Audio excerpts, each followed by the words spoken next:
Organic nitrogen compounds organic எப்படி பிரிக்கலாம்னா nitro காம்பவுண்டா பிரிக்கலாம் RNO2 and amino compounds ஆ பிரிக்கலாம் nitro compounds and amino compounds.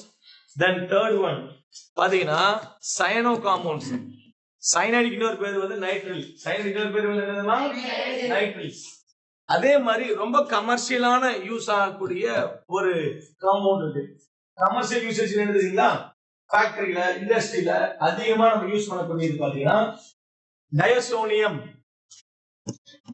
Benzene டயசோனியம்னா ஆருக்கு பதிலா AR னு போடலாம். AR னு போட்டா அரோமேட்டிக் ரிங்னு அர்த்தம். ArN2Cl இதுதான் பென்சீன் டயசோனியம். இது மைனஸ் ஆகும், இது பிளஸ் ஆகும். டயசோனியம். நைட்ரஜனுக்கு ஆர்கானிக் பொறுத்தவரைக்கும் இன்னொரு பேர் வந்து அசோ அப்படின்னு சொல்லலாம். நைட்ரஜன் அசோன்னு சொல்லலாம். சல்பரை தயோன்னு சொல்லுவோம். இப்ப நைட்ரோ காம்பவுண்ட்ஸ் இருக்குன்னா இதை நம்ம ரெண்டு கேட்டகரியா பிரிக்கிறோம். உங்களுக்கு தெரியும் இல்லையா? எந்த ஆர்கானிக் காம்பவுண்ட் பிரிச்சாலும் என்ன சொல்லலாம்? ஒன்னு aliphatic nitro compound, another one what is it? aromatic nitro compound. சொல்லுங்க என்னதுமா? Aliphatic nitro compound, another one what is it? aromatic nitro compound. Amines எப்படி பிரிக்கலாம்? அதுவும் அதே மாதிரி தான். Aliphatic amines and aromatic amines. Aliphatic amines, then another one what is it? Aromatic. So எல்லாமே அதே மாதிரி தான். எல்லா காம்பவுண்ட்ஸையும் நம்ம அலிபாட்டிக்னு பிரிக்கலாம், அரோமேட்டிக்னு பிரிக்கலாம். சரி, அலிபாட்டிக் நைட்ரோ காம்பவுண்ட் பாத்தீங்கன்னா CH3NO2 இதுக்கு பேரு நைட்ரோ மீத்தேன். அடுத்தது CH3CH2NO2 இதுக்கு பேரு நைட்ரோ மீத்தேன். சோ இந்த மாதிரி என்ன ஆகுது? இதெல்லாம் அலிபாட்டிக் செயின். அரோமேட்டிக் அப்படின்னா பென்சீன் ரிங்ல டைரக்டா NO2 குரூப் ஜாயின் ஆச்சுன்னா இதுக்கு பேரு நைட்ரோ பென்சீன். இதுக்கு பேர் என்னதுமா? இதுக்கு இன்னொரு பேர் என்னன்னா oil of mirbane. Commercial name oil of mirbane கூட கேட்கலாம். சரிங்களா? Oil of mirbane. Right. Amine எடுத்துட்டு அப்படின்னா அலிபாட்டிக் அமீன் அது அதே மாதிரி தான். CH3NH2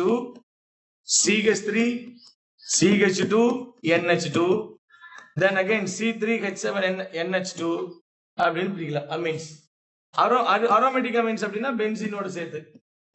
இதுக்கு பேரு ஃபினைல் அமீன் அப்படின்னு சொல்லுவாங்க. என்ன சொல்லுவாங்க? இது பேரு ஃபினைல் அமீன். ஆனா இதோட commercial name aniline. Commercial name இதுக்கு பேரு என்னதுமா? அனிலீன் அப்படின்னாலே என்னது அப்படின்னா அரோமேட்டிக் அமீன் அப்படின்னு அர்த்தம். Nitro benzene or oil of mirbane அப்படின்னா என்னதுமா? அரோமேட்டிக் நைட்ரோ காம்பவுண்ட்ஸ் தான். இவங்க ரெண்டு பேரும் தான் இந்த மொத்த லெசனையும் டாமினேட் பண்ணுவாங்க. இந்த லெசன்ல ஹைலி டாமினேட்டட் பாத்தீங்கன்னா அமீன்ஸ். நிறைய கமர்ஷியல் ப்ராடக்ட்ஸ் அதிகமா கிரியேட் பண்ணும் அமீன்ஸ். நைட்ரோ காம்பவுண்ட்ஸ்னாலே பொதுவாகவே எக்ஸ்ப்ளோசிவ் மெட்டீரியல்ஸ். நைட்ரோ அப்படின்னாலே எக்ஸ்ப்ளோசிவ் மெட்டீரியல்ஸ்.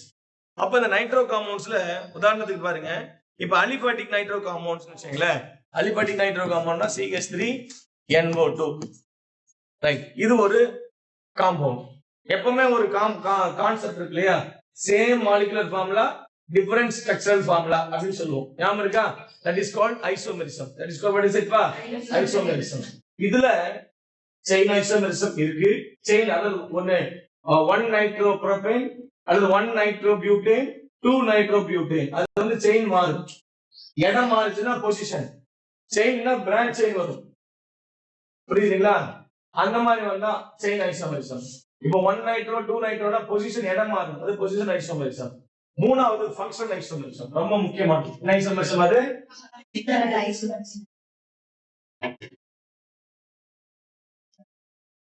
அப்போ இதுக்கு ஃபங்க்ஷனல் ஐசோமெரிசம் அப்படின்னு ஒரு ஐசோமெரிசம் இருக்கு. அது ரொம்ப முக்கியமான ஒரு क्वेश्चन அது. ஃபங்க்ஷனல் ஐசோமெரிசம் என்ன சார் அப்படின்னா நைட்ரோ காம்பவுண்ட் பொதுவாகவே நம்ம கோஆர்டினேஷன் கெமிஸ்ட்ரி எப்படி பார்த்தோம்? நைட்ரோ காம்பவுண்ட் வந்து என்ன டென்டேட் லிகண்ட்? இது ஆம்பிடென்டேட் லிகண்ட். கரெக்டா? இட்ஸ் ஆம்பிடென்டேட் லிகண்ட் சொல்லி பார்த்தோம். அப்படின்னு என்ன அர்த்தம்? N ஜாயின் பண்ணுச்சுன்னா கப்பா N சொல்லுவோம். இது எப்படி எழுதலாம்? ONO ன்னு சொல்லலாம். NO2 N அட்டாச்டு, இது O அட்டாச்டு. சோ இதுக்கு பேரு நைட்ரைட், நைட்ரிட்டோ அப்படின்னு சொல்லுவாங்க. நைட்ரைட். இதுவும் நைட்ரைட் தான். Ni3 nitrite. NO3 nitrate, NO2 nitrite. இது பைநைட்ரேட் மாதிரி. அப்ப இதோட ஃபங்க்ஷனல் ஐசோமெரிசம் அப்படின்னா இதுதான். என்னது அப்படின்னா நைட்ரோமீத்தேன் வந்து என்னவா மாறுனா மெத்தில் நைட்ரைட் அப்படின்னு கன்வெர்ட் ஆகும். இப்ப இது என்ன அர்த்தம்? N அட்டாச்டு, இது என்னது மாதிரி O அட்டாச்டு. சோ அப்ப நைட்ரோமீத்தேன் மெத்தில் நைட்ரைட். சோ நைட்ரோமீத்தேனுடைய ஃபங்க்ஷனல் ஐசோமெரிசம் என்னதுமா? Methyl nitrite. சொல்லுங்க, என்ன சொல்லுங்க? Methyl nitrite. So right. அடுத்தது இதுக்கு இன்னொரு ஐசோமெரிசம் இருக்கு, டாட்டாமெரிசம். என்ன ஐசோமெரிசம் அதுமா? டாட்டாமெரிசம். சோ டாட்டாமெரிசம் அப்படின்னா என்ன அர்த்தம் அப்படின்னா அதுல பாத்தீங்கன்னா நைட்ரோ காம்பவுண்ட். இப்போ CH3 NO2 இது நைட்ரோ காம்பவுண்ட். இது நியூட்ரலா இருக்குன்னு வச்சுங்களேன். இதுக்கு வந்து அசிடிக் நேச்சர் அதிகம், எலக்ட்ரானை ரிசீவ் பண்ற. இந்த NO2 குரூப் இருக்கு பாத்தீங்களா, இது -I குரூப் கூட சேர்ந்தது, எலக்ட்ரான் ரிசீவிங் கெப்பாசிட்டி. இந்த +3 இருக்கு பாத்தீங்களா, CH3 இருக்கு பாத்தீங்களா, இது வந்து +I குரூப் சேர்ந்தது, லாஸ்ட் இயர்ல படிச்சிருப்போம். இது எலக்ட்ரான் பம்பிங் குரூப், எனக்கு வேண்டாம்னு சொல்லக்கூடியது, எலக்ட்ரானே வேண்டாம்னு சொல்லக்கூடியது மெத்தில் குரூப். இது நைட்ரோ குரூப், எவ்வளவு எலக்ட்ரான் கொடுத்தாலும் வாங்கிக்கிற அப்படிங்கிற கெப்பாசிட்டில இருக்கிறது நைட்ரோ குரூப். ஏன்னா அதோட ஸ்ட்ரக்சர் அப்படிதான் இருக்கும். சோ அப்ப என்ன ஆகுது அப்படின்னா இது என்னுடைய ஆசிட் நேச்சர் கம்மியா இருக்கும். இது பாருங்களேன், இது அதே மாதிரிதான். இது நைட்ரோ ஃபார்ம். இன்னொன்னு பாத்தீங்கன்னா அசி நைட்ரோஃபார்ம் அப்படின்னு சொல்லுவாங்க. நைட்ரோஃபார்ம், அசி நைட்ரோஃபார்ம் என்னது?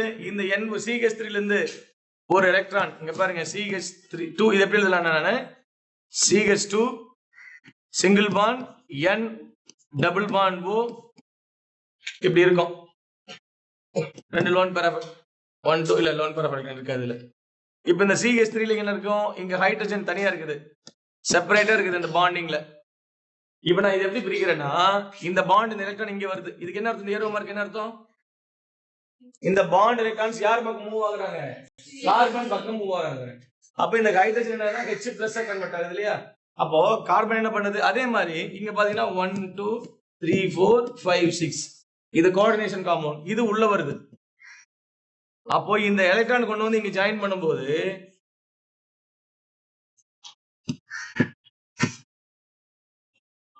அது எலக்ட்ரான் வெளியில வாங்குது. இங்க கூட அப்படியே வச்சுக்கலாம், இதை எப்படி வச்சுக்கலாம் இருங்க. N single bond O double bond O இப்படி இருக்கு. இந்த எலக்ட்ரான் இப்ப வெளியில இருக்குது, இது வெளியில வருது. இப்ப வெளியில இருக்கும்போது என்ன ஆகுது அப்படின்னு சொன்னா இங்க O மைனஸ் ஆகும், ஒரு பாண்ட் கம்மி ஆயிடும். அப்ப என்ன ஆகுது அப்படின்னா இந்த H இங்க வந்து OH டபுள் ஆகுது. இந்த எலக்ட்ரான் இங்க வரும்போது இங்க டபுள் பாண்ட் ஆகும். நைட்ரஜன் தேவை ட்ரிபிள் பாண்ட் 1 2 3. அப்ப என்ன ஆகுதுன்னா CH2 double bond NOH, CH2 double bond NOH. So இந்த மாதிரி மாறும். இதுக்கு பேரு அசி நைட்ரோஃபார்ம் சொல்லுவாங்க. என்ன ஃபார்ம் இதுக்கு பேரு? அசி நைட்ரோஃபார்ம். நைட்ரோஃபார்ம், அசி நைட்ரோஃபார்ம். இந்த அசி நைட்ரோஃபார்ம் தான் அசிடிக் ஸ்ட்ரென்த் அதிகம். சரிங்களா? இது லெஸ் அசிடிக், அது மோர் அசிடிக். ரெண்டுத்துல டிஃபரன்ஸ் பிட்வீன் இருக்கு. சரிங்களா? நைட்ரோ காம்பவுண்ட்ல. அப்புறம் வேற என்ன சொல்லலாம்? இந்த நைட்ரோ காம்பவுண்ட்ல நிறைய ப்ராடக்ட்ஸ் வரும், நிறைய ரியாக்ட் ஆகும், நிறைய ஒவ்வொன்றா ரியாக்ட் ஆகும். ஒவ்வொன்றா பார்க்கலாம் நம்ம. அடுத்தது ரொம்ப முக்கியமானது பாத்தீங்கன்னா நைட்ரோபென்சீனோட ரிடக்ஷன். நைட்ரோபென்சீனோட ரிடக்ஷன் ஞாபகம் இருக்கா? நம்ம பார்த்தது நிறைய ரிடக்ஷன்ஸ் இருக்கு. பாத்தீங்கன்னா அசிடிக் மீடியத்துல ஒரு ரிடக்ஷன் அப்படின்னு டின்னு HCl, அயன் HCl கூட சொல்லலாது. டின் HCl வந்தாலே அது அசிடிக் மீடியம். சரிங்களா? ரெண்டாவது நியூட்ரல் மீடியம். நியூட்ரல் மீடியத்துல பாத்தீங்கன்னா ரெண்டு இருக்குது. ஒன்னு அமோனியம் குளோரைடு, அமோனியம் குளோரைடு. சரிங்களா? இன்னொன்னு வந்து என்னது அப்படின்னு சொன்னா ஜிங்க் அமோனியம் குளோரைடும். இன்னொன்னு வந்து என்னது அயன் ஸ்டீம் வாட்டர் தான். இது ரெண்டு நியூட்ரல் மீடியம். அடுத்தது பாத்தீங்கன்னு சொன்னா என்னது அல்கலைன் மீடியம். அல்கலைன் மீடியம் என்னது? ரெண்டு கேட்டகரி இருக்குது அல்கலைன் மீடியத்துல. அல்கலைனா பேசிக், அதுல ரெண்டு கேட்டகரி இருக்குது. என்னதுன்னா ஒண்ணு வந்து என்னது டின்னு KOH, அடுத்தது ஜிங்க் NaOH. சரிங்களா? இவங்களோட ரியாக்ட் ஆகணும். அதே ஜிங்க் தான் இங்க மேல HCl போட்டோம்னா, டின்னு HCl போட்டோம்னா ஆசிட் மீடியம், டின்னு KOH போட்டா என்னது பேசிக் மீடியம். எனக்கு என்ன வரணும்? டிஃபரெண்ட் கைண்ட் ஆஃப் ப்ராடக்ட்ஸ் வரும். ரெடக்ஷன் என்னது? What is going to be reduction? Addition of hydrogen, removal of oxygen. இந்த ஆக்சிஜன் ஃபுல்லா ரிமூவ் பண்ணி என்ன பண்ணுவோம்? C6H5. இந்த பென்சின் ரிங்கை நான் எழுதிக்கலாம். NO2 போய் NH2 அப்படின்னு கன்வெர்ட் ஆகும். இது அனிலின். அடுத்து என்னது? நியூட்ரல் மீடியத்துல C6H5 N double bond O அப்படின்னு மாறும். அடுத்து என்னவா மாறும்? C6H5 N மறுபடியும் 2 ஹைட்ரஜன் NH-OH அப்படின்னு மாறும். அடுத்து இது ரெண்டுமே ஜாயிண்ட் ஆகும். இது ரெண்டுத்தையும் சேர்த்துவாங்க. இது ரெண்டையும் சேர்த்தும் போது இதுல இருந்து என்னது? வாட்டர் மாலிகுல் வெளியில போச்சு அப்படின்னு சொன்னா அப்ப நமக்கு என்ன ஃபார்ம் ஆகும் அப்படின்னு சொன்னா C6H5 N double bond N C6H5 டயசோபென்சின் வரும். அதுக்கப்புறம் மறுபடியும் என்ன பண்ணுவோம் அப்படின்னு இதுல இன்னும் 2 ஹைட்ரஜன் ஆட் பண்றதுனால C6H5 NOH single bond NH C6H5. இதுக்கு பேரு ஹைட்ரசோபென்சின். இந்த மாதிரி நிறைய ரியாக்ஷன்ஸ் இருக்கு. சரிங்களா? இதுதான் நம்ம பார்க்க போறோம். இத பத்தி தான் நம்ம தெரிஞ்சுக்க போறோம். சரிங்களா? நைட்ரோ காம்பவுண்ட்ஸ், அதே மாதிரி அமினோ காம்பவுண்ட்ஸ். அமினோ காம்பவுண்ட்ஸ்ல பெரிய லெவல்ல இல்ல, இதுல தான் நிறைய இருக்கு. இந்த நைட்ரோ காம்பவுண்ட்ஸ் உடைய இந்த nitro compound electrophilic substitution reaction சொல்லுவோம். இந்த நைட்ரோ காம்பவுண்ட்ல நைட்ரேஷன் பண்றேன். எப்படி நைட்ரேஷன்? கான் நைட்ரிக் ஆசிட்டும் கான் சல்பியூரிக் ஆசிட்டும் எடுத்துக்கிறேன். 2 டெம்பரேச்சர் பா. ஒன்னு 373 கெல்வின். அது என்னது? 373 கெல்வின் 100 டிகிரி செல்சியஸ் ஹீட் பண்ணா இது வந்து மெட்டா டைரக்டிங் குரூப். அமீன்ஸ் வந்து ஆர்த்தோ பேரா. இது வந்து ரிங் டீஆக்டிவேட்டிங் குரூப். எப்படி ரிங் டீஆக்டிவேட்டிங் குரூப்னா இங்க பாரு மா N double bond O single இது இப்படி இருக்கும். இப்ப இது வந்து என்ன ஆகுது? வெளியில கட் ஆகும், உள்ள இருந்து வெளியில வரும். சரி, அதை நியூட்ரலைஸ் பண்ணி இது வரும். இங்க என்ன ஆகுதுன்னா எலக்ட்ரான் டென்சிட்டி கம்மியா இருக்கும். இப்ப இது வெளியில வந்துச்சுன்னா இங்க பிளஸ் ஆயிரும். இதை நியூட்ரலைஸ் பண்ணி இங்க வரும் இது.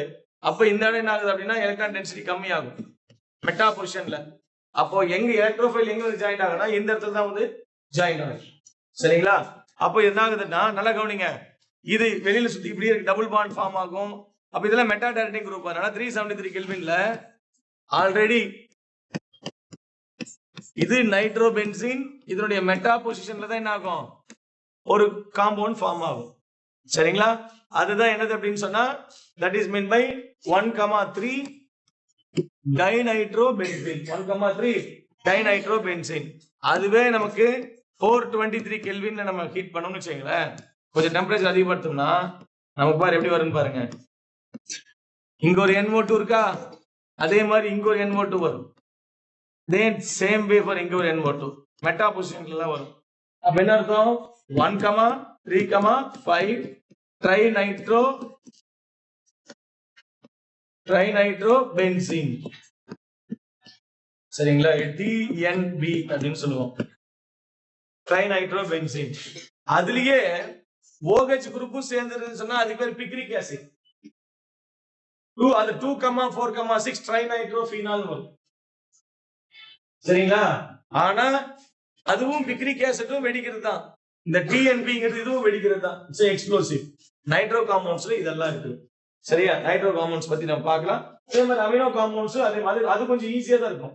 அமீன்ஸ் எலக்ட்ரான் டொனேட் பண்ணும், இது எலக்ட்ரான் டொனேட் பண்ணாது. அமீன்ஸ் எலக்ட்ரான் டொனேட் பண்றதுனால அது பேஸா இருக்கும்.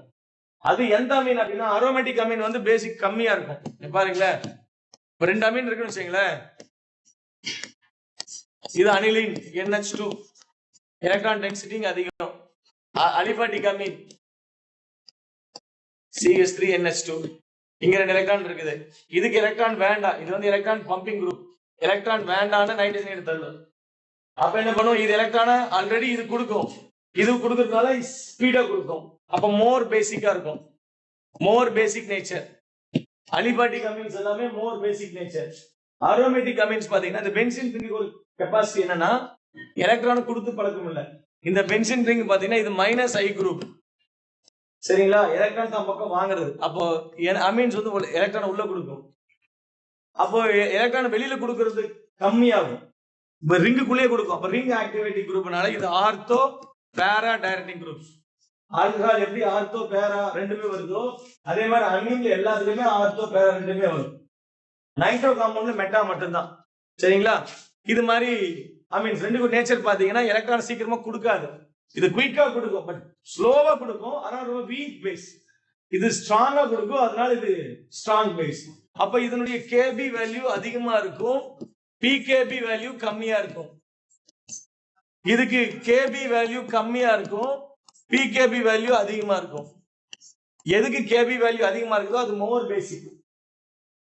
கேபிக்கும் பிகேபிக்கும் ரெண்டுக்குள்ள ஆப்போசிட் பாத்தீங்கன்னா இன்வெர்ஸ்லி ப்ரொபோர்ஷனல். சரிங்களா? பிகேபினா லாக் இருக்குது, கேபியோட வேல்யூ லாக் இருக்குது. இப்ப 10ன்னு வச்சுக்கல, லாக் எத்தனை வரும்? 1ன்னு வரும். Log 10 value 1. அப்ப கம்மி தானே, 10 எங்க 1 எங்க. அப்போ என்ன அர்த்தம்? கேபி வேல்யூ அதிகமாச்சுன்னா பேசிக் ஸ்ட்ரென்த் அதிகமாகும், கேபி வேல்யூ கம்மியாச்சுன்னா பேசிக் ஸ்ட்ரென்த் கம்மி அதிகமாகவும் இருக்கும். பிகேபி வேல்யூ கம்மியாச்சுன்னா மோர் பேசிக் ஸ்ட்ரென்த், பிகேபி வேல்யூ அதிகமா இருந்துச்சுன்னா லெஸ் பேசிக் ஸ்ட்ரென்த். இது ஞாபகம் எப்பவுமே இந்த ஃபார்ம்ல எழுதிங்க. பிகேபி வேல்யூ அதிகமா இருந்துச்சுன்னா கேபி வேல்யூ என்னவா இருக்கும்? கம்மியா, இன்வெர்ஸ்லி. அப்ப கேபி வேல்யூ கம்மியானா பேசிக் ஸ்ட்ரென்த் என்னவா இருக்கும்? கம்மியா. சரிங்களா? இதுதான் இதோட கான்செப்ட். Okay sir, thank you. நம்ம பார்க்கலாம்.